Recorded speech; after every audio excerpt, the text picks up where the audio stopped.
Now we are come back with an interesting day-to-day life questions and a quiz questions. अब दिमाग का बकवास का नेक्स्ट लेवल जाने वाला है।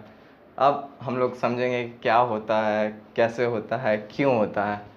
हर क्यूरियोस बोर्न हो पाएगा अपने अंदर और वो कीड़ा ख़त्म नहीं होगा, चिंतित ना हो। तो शुरुआत है, ये क्वेश्चन इतने से शुरुआत है।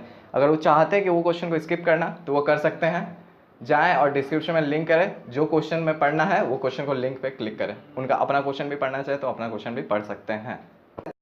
पहले आज क्विज का क्वेश्चन को सॉल्व करते हैं। तो क्विज का क्वेश्चन ये था, why do our microphone sounds seems to be different from our actual sound. तो इसका मेन रीज़न ये है कि हम लोग जो साउंड सुनते हैं अपना खुद का, वो दो साउंड होता है। एक इंटरनल ऑर्गेन्स और बोन्स की वजह से जो हम लोग का वोकल बॉक्स हिलता है या बजता है। दूसरा साउंड सुनते हैं हम लोग एक सराउंडिंग से जो साउंड जाता है, सराउंडिंग वाला साउंड भी हम लोग सुनते हैं। इसके कारण दो साउंड हम लोग को सुनाई देता है, उसका मिक्सचर। और जो माइक्रोफोन का साउंड रहता है वो एक साउंड होता है। जो माइक्रोफोन का साउंड होता है वो एक साउंड होता है, जिसके कारण हम लोग को बस एक ही साउंड सुनाई देता है। और हर ब्रांड्स के माइक्रोफोन्स का अलग साउंड होता है। कुछ डिपेंड करता है कितने डिस्टेंस पे है, सराउंडिंग में साउंड्स है कि नहीं है, या सराउंडिंग टू सराउंडिंग वेरी करता है। तो यही रीज़न होता है, मेन रीज़न।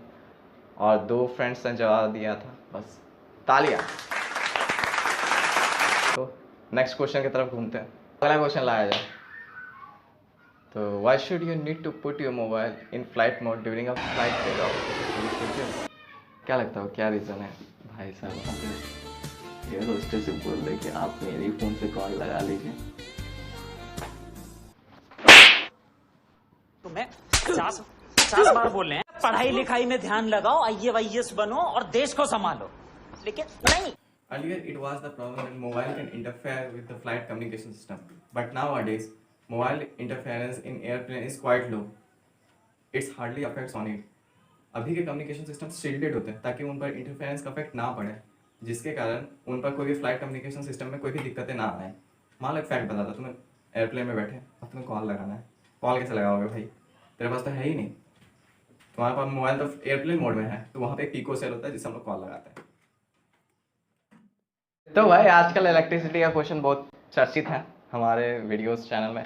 तो एक को बताते हैं, देखो यहाँ पे 66,000, 33,000, 220 वोल्ट, 110 वोल्ट, क्या कॉमन लग रहा है भाई? सारा 11 का मल्टीपल है। तो यही क्वेश्चन है, Why do electric volt transmitted in the multiple of 11? क्या लगता है क्या कारण हो सकता है कि इलेक्ट्रिसिटी मल्टीपल ऑफ 11 है? तो एक मिथ माना जाता था, ठीक है। मान लो यहाँ पे सोर्स है, यहाँ पे डेस्टिनेशन है, ठीक है। अगर सोर्स से डेस्टिनेशन तो करंट जाना है, यानी जहाँ से निकल रहा है, तो वहाँ से यहाँ तक पहुँचने में उसमें 10% का लॉस होगा। मान लो यहाँ पे 100 है तो 90 वोल्ट्स पहुँचेंगे। तो इसको सॉल्व करने के लिए क्या क्या जानते हो? 110 ही प्रोड्यूस करते तब 100 पहुँचेगा। तो ये मिथ चलता आया, अब चलता आया तो कन्वेंशनल बन गया, ठीक है। और भी एक टर्म फेमस है, समझो। वो ये है कि इलेक्ट्रिसिटी जो होता है ना, मतलब RMS value equals to 1.1 into V average. तो जो हम लोग का घर में आता है ना, वो RMS वैल्यू होता है। तो वो 1.1 टाइम्स, यानी वो कुछ भी कर लो, अगर 1.1 इंटू 10 करोगे ना तो 11 टाइम्स आएगा। तो यही हमेशा यही होता है कि 11 टाइम्स का मल्टीपल आता है। तो इसी चीज़ को 11 टाइम्स भी बोलता है, बहुत कोई इसको बोलता है 1.1, ऐसे एक्चुअल में फॉर्म फैक्टर होता है। अब देखो, अब ये इक्वेशन आया कैसे, मैं बता रहा था। वी एवरेज होता है V1 plus V2 plus V3 to Vn by n, ठीक है। ये पहला इक्वेशन। इससे आता है V average equals to 0.637 into V max, ठीक है। और दूसरा आता है वी आर एम एस आता है V√अंडर V1 square plus V2 square to Vn square by n, ठीक है। और यहाँ से आता है equation V R M S equals to 0.707 into V max. तो वी एवरेज का इक्वेशन ये रहा, V average equals to 0.637 into V max. और ये इक्वेशन दोनों मर्ज किए और हमारा नया इक्वेशन बना है V R M S equals to 1.109 into V average. यहाँ से ये इक्वेशन आया। और 1.1 को फॉर्म फैक्टर कहते हैं। जितने भी जो भी होते हैं ना, ये AC वेव फॉर्म्स के लिए यूज़ होता है, ठीक है। तो उनके लिए यूज़ होता है, तो उनमें जो होता है ना उसी में कैलिब्रेट करके आता है। तो इसीलिए 1.1 से वो मल्टीप्लाई होके VRMS का वैल्यू ही 11 टाइम्स आ ही जाता है। ये बहुत सारे इक्विपमेंट से ऑलरेडी दिया रहता है, समझे। अगर तुम मल्टीमीटर में देखोगे तो उनमें AC वेव फॉर्म्स 1.1 ही कैलिब्रेट कर लेते हैं। ना तो कुछ ज़्यादा कॉम्प्लेक्स हो जाएगा तो सॉल्व ही नहीं होगा। और इक्वेशन पता चल गया कि दोनों को सॉल्व करके फॉर्म फैक्टर वाले आते हैं। सोलर पैनल तो फ्री है, एनवायरनमेंट के लिए भी सही है, तो उसी को क्यों नहीं यूज़ कर लेते हैं।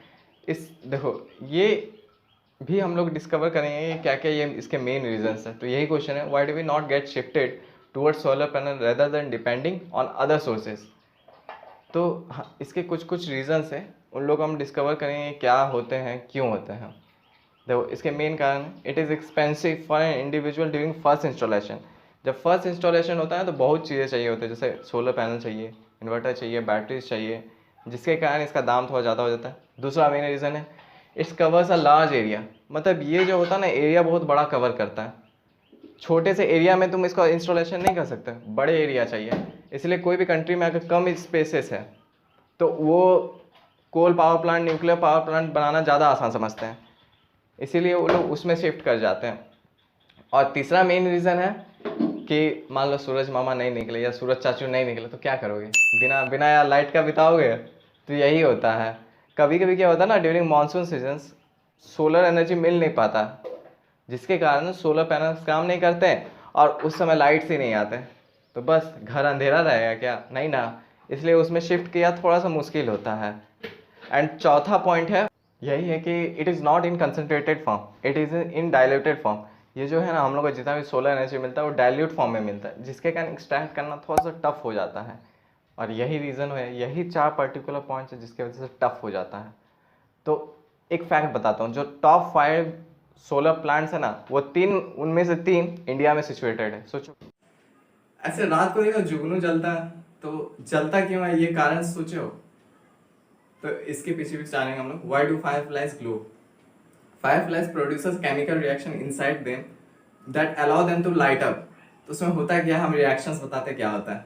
ऐसे मान लो डब्बा है, ऑक्सीजन डालें, कैल्शियम डालें, ठीक है, फिर एटीपी डालें। एटीपी जानते हो कि नहीं, एडिनोसाइन ट्राइफॉस्फेट, ठीक है।